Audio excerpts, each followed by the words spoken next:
es investigadora del CONICET, doctora en Ciencias Sociales de la Universidad de Quilmes, magíster en Sociología Económica de la Universidad de San Martín, profesora universitaria, con una línea de investigación que se centra en el estudio de las agendas políticas, mediática y pública, en el diálogo entre los medios tradicionales de comunicación, medios sociales, desde las teorías, de la agenda setting, del framing y del indexing. Colaboradora también con medios de comunicación de alcance nacional e internacional, como Página 12 y Le Monde Diplomatique, y autora de El Poder de la Agenda Política, Medios y Públicos, que está editado y en circulación desde el año 2015. El título de la ponencia de Natalia es Diálogo político y polarización en las redes sociales. Así que Natalia, te paso el micrófono. Muchas gracias por estar aquí. Estoy muy contenta. Quiero contarles un poco una suerte de procedimiento analítico que venimos llevando a cabo junto a un colega y querido amigo Ernesto Calvo, con quien estamos analizando el diálogo político en las redes sociales. Lo venimos trabajando en algunas crisis políticas que se han dado en la Argentina en los últimos años.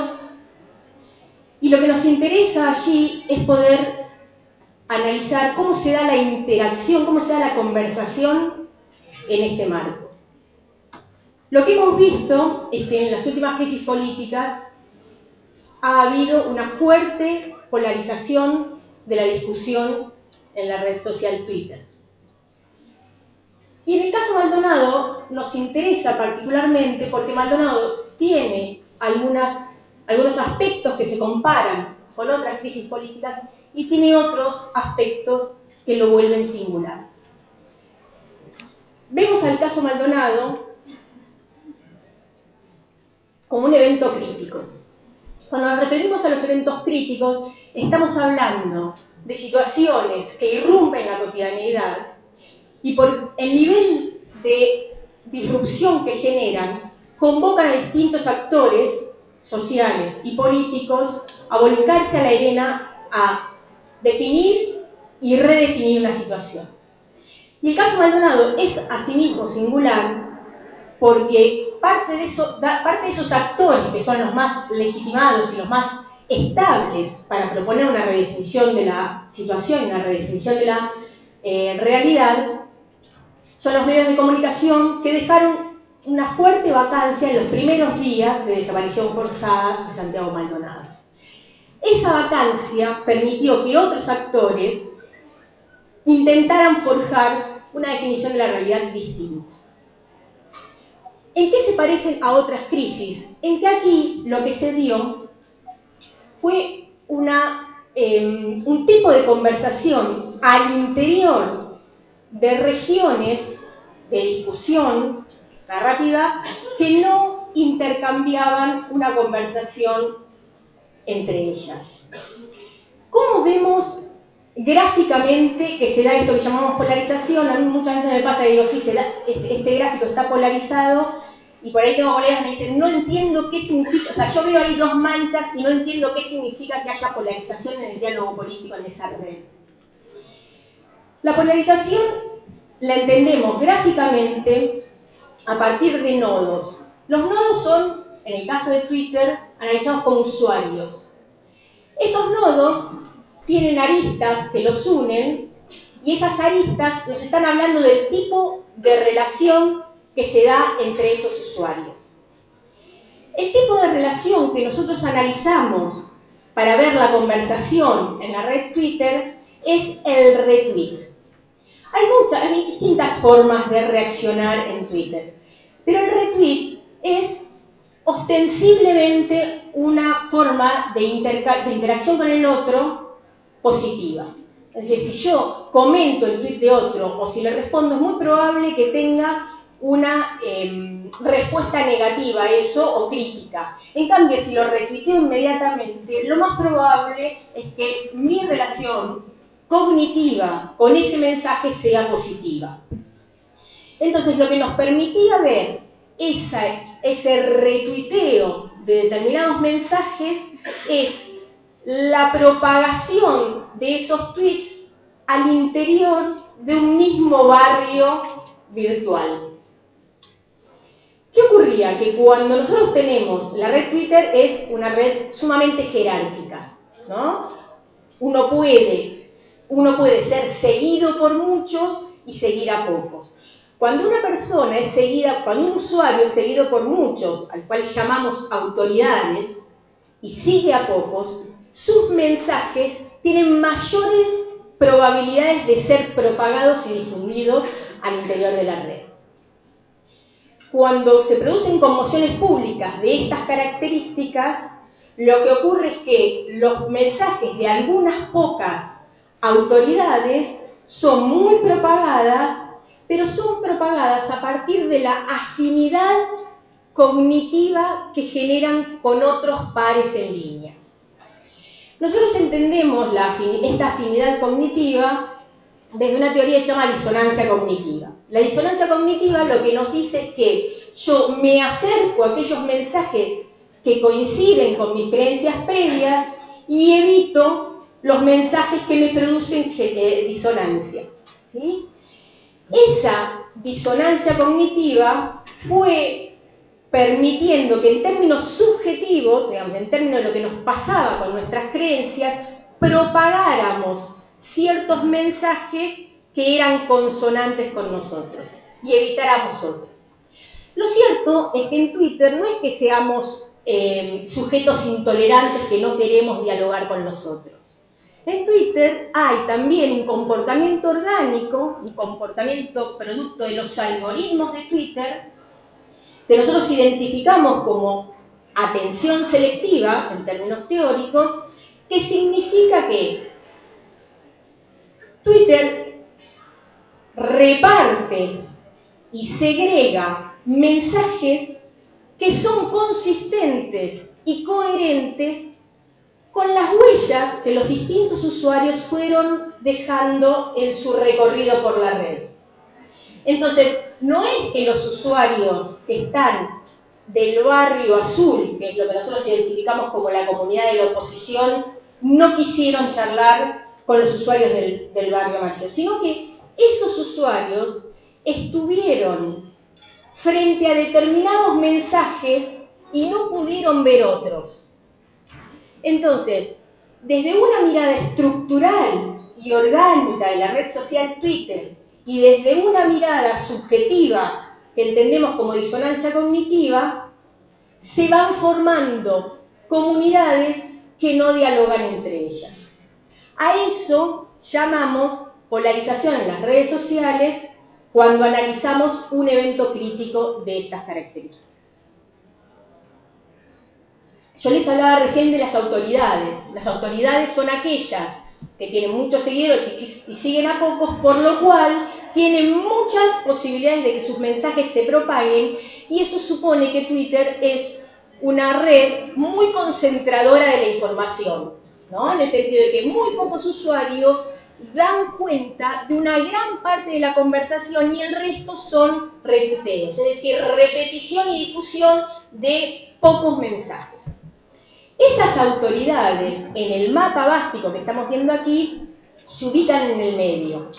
Y como esas autoridades les entran muchas flechitas que nos están hablando de esos retuiteos, esos nodos van creciendo, creciendo, creciendo, y por eso nosotros vemos una mancha más sólida en el medio y menos sólida en el resto del mapa.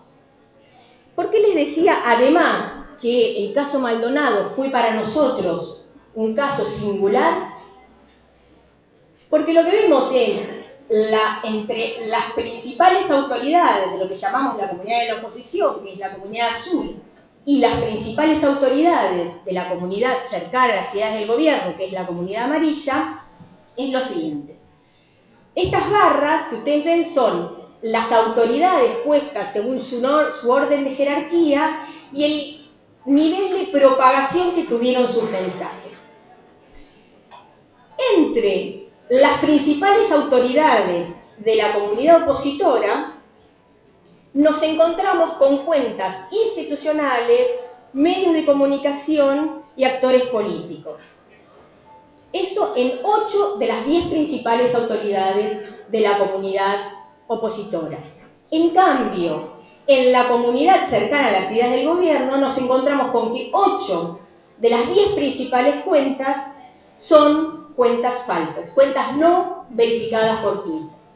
Lo que nosotros razonábamos y reflexionábamos a partir de este comportamiento es que el gobierno como institución, sus funcionarios y la palabra oficial, lo que hizo fue externalizar la guerra de trincheras en Twitter, en el caso Maldonado, tal como lo hizo también en el caso del tarifazo, y tal como lo hizo en otras crisis políticas en las cuales para los oficialismos es muy difícil construir narrativas defensivas. Piensen que Twitter además es una red de bronca donde los argumentos defensivos que sean consistentes y por ende se propaguen, es difícil de construirlos y sobre todo de consolidarlos y mantenerlos establemente.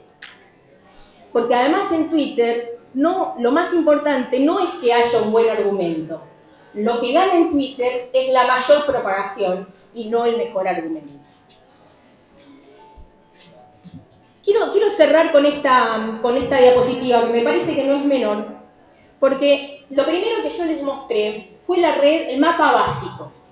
¿Qué ocurre con el mapa básico? Que nos permite ver lo que ocurre en tiempo real, nos permite ver quiénes se conectan con quiénes, nos permite hacer una topología de red y poder observar disonancia cognitiva y atención selectiva, es esto de que hay una segregación de mensajes a unos usuarios y a otros, pero no nos permite ver qué pasaría con X usuario, sea cual fuere el usuario que se enfrente a un mensaje, qué reacción en Twitter tendría.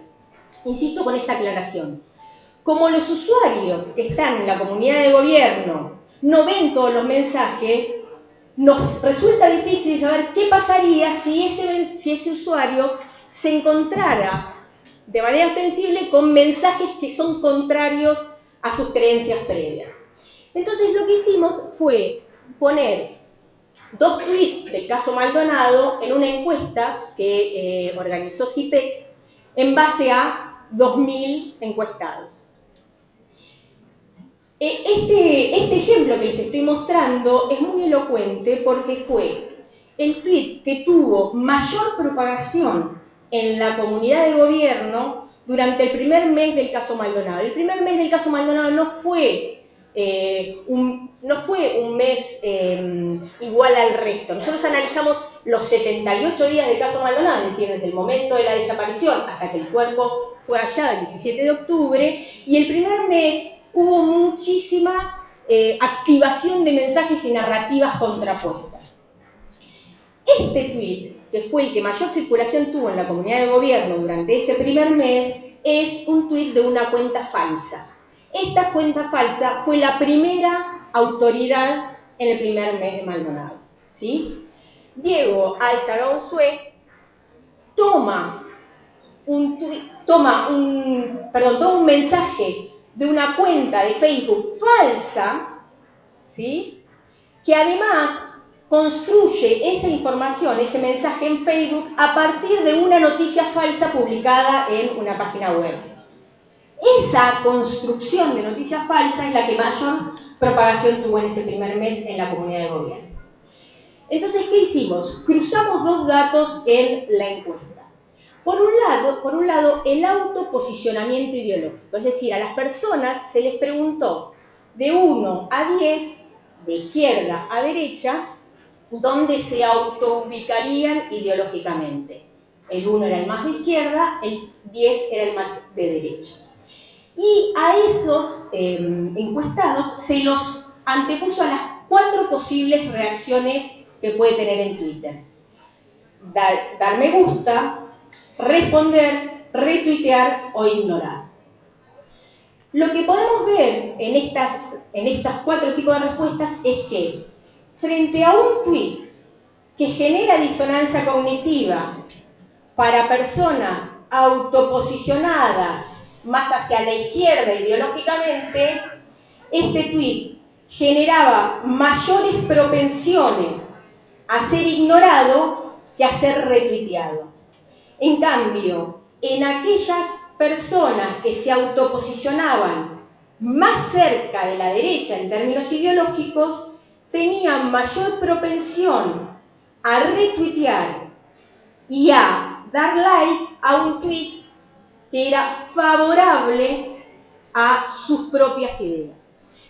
Entonces, lo que queremos decir con esto es que no solamente la encuesta, que es más aleatoria, nos permite confirmar la idea de disonancia cognitiva, sino que además lo que nos permite la encuesta es que nos aleatoriamente enfrenta a cualquiera fuere el usuario a una misma información. Entonces, nos permite decir que se confirma la disonancia cognitiva, pero que asimismo las noticias falsas no se propagan porque una persona maquiavélica genere una noticia falsa y quiera hacer el mal con la propagación de una noticia falsa.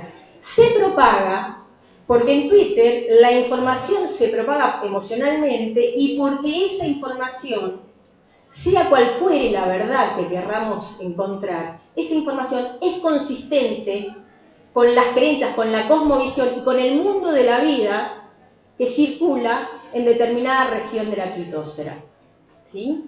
Entonces, me parece que estos son algunos de los hallazgos que pudimos ver en el caso Maldonado.